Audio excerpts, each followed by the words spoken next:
Aprelin 25-də paytaxtın ən görkəmli məkanlarından biri olan Mona Lisa Şadlıq Sarayının möhtəşəm zalı fərqli bir sevincə, sonsuz doğmalıq və ehtiram dolu bir bayrama şahidlik etdi.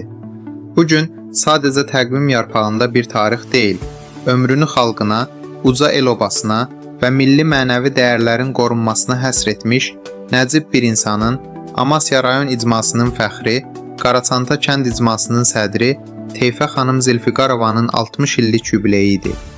Gecənin aparıcısı filoloq Dürrə Vəliyevanın sərrast kəlamları və təşkilatçı Bahar Qasımovanın zərif toxunuşları ilə ərsəyə gələn bu bayram süfrəsi Teyfə xanımın keçdiyi şərəfli ömür yolunun aynasına çevrildi. Tədbirin ən qürurverici anlarından biri akademik Abel Məhərrəmovun yubilyarı təbrik etməsi oldu. Akademik Teyfə xanımın ictimai fəaliyyətini və Amasya rayonunun mənəvi irsinin qorunmasındakı xidmətlərini yüksək qiymətləndirərək ona Amasya rayon icmasının fəxri diplomunu təntənəli şəkildə təqdim etdi. Eyni zamanda Qərbi Azərbaycan icmasının fəaliyyətindəki fədakar xidmətlərinə görə Teyfə xanım icmanın təşəkkürnaməsi ilə təltif edildi. Türk dünyası qarşısındakı xidmətləri, xüsusilə Türkiyədə Azərbaycan mədəniyyətini yaşatması isə İzmirin Sağdaş Azərbaycan Kültür Mərkəzi tərəfindən onur belgəsi ilə mükafatlandırıldı. Mərasimdə çıxış edən millət vəkili Tənzilə Rüstəmxanlı, tanınmış ziyalılar Gültəkin İsayeva, Telli Pənah qızı, İrəvan Dram Teatrının aktrisası və müğənni Səmaya İsmailova, eləcə də Professor Həcəl Hüseynova Teyfə xanımın ləyaqətli Azərbaycan xanımı obrazından fəxrlə danışdılar. Tarixçi alim Nazim Mustafanın səmimi kəlamları isə gecənin mənəvi zirvəsi oldu.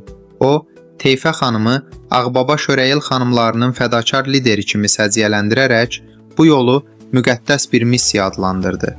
Teyfə xanımı bu əlamətdar gündə yalnız ziyalılar deyil, illərlə çiyin-çiyinə çalışdığı peşəkar kollektiv də tək qoymadı. 29 nömrəli şəhər poliklinikasının kollektivi, baş həkim Günel Verdiyeva və baş həkimin müavini Simuzər Hacızadə başda olmaqla bütün həkim heyəti yubilyarı böyük sevgi və ehtiramla təbrik etdilər. Həmçinin Pərvanə Zəngəzurlu, Validə xanım Ələkbərli, Azərbaycanın ilk qadın cüdoçusu Arzu Hüseynova, Zoya xanım Əliyeva və video görüntü ilə qoşulan Vaqif Rəcəbov öz xoş arzularını çatdırdılar. Gecə boyu tanınmış sənətkarlar Səmaya İsmailova, Rəhilə Bəndəliyeva, Baba, Ədilə Əliyeva və Asim Pirimovun ifaları məclisə xüsusi rəng qatdı. Dünyanın dörd bir yanından, İzmirdən Murtaza Qaraçanta və xanımı, Şimali Karolinadan Professor Əli Əskərli, Düsseldorfdan qızı Aybəniz xanım və həyat yoldaşı Murad bəy, həmçinin Ankaradan, Özbəkistandan və Ukraynadan qoşulan doğmalar məsafələri bir anlıq yox etdilər. Qərbi Azərbaycan icmasından Cəlal Allahverdiyev, filoloq Vətəngül Sabir qızı, Polkovnik Xanlar Əliyev və xanımı, Fəridə Bayramova, Fatimə Hacızadə Babayeva, Basarkeçərdən Minayə Abbasova, yubilyarın sinif yoldaşları və bütün yaxınları bu gecəni unudulmaz etdilər.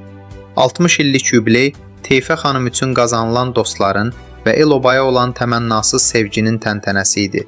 Nazim müəllimin arzuladığı kimi, qoy bu şərəfli yolun növbəti yubiley zirvəsi doğma Qaraçanta torpağında qeyd edilsin. Tədbir Amasya Az Media qrupu tərəfindən geniş şəkildə işıqlandırılıb.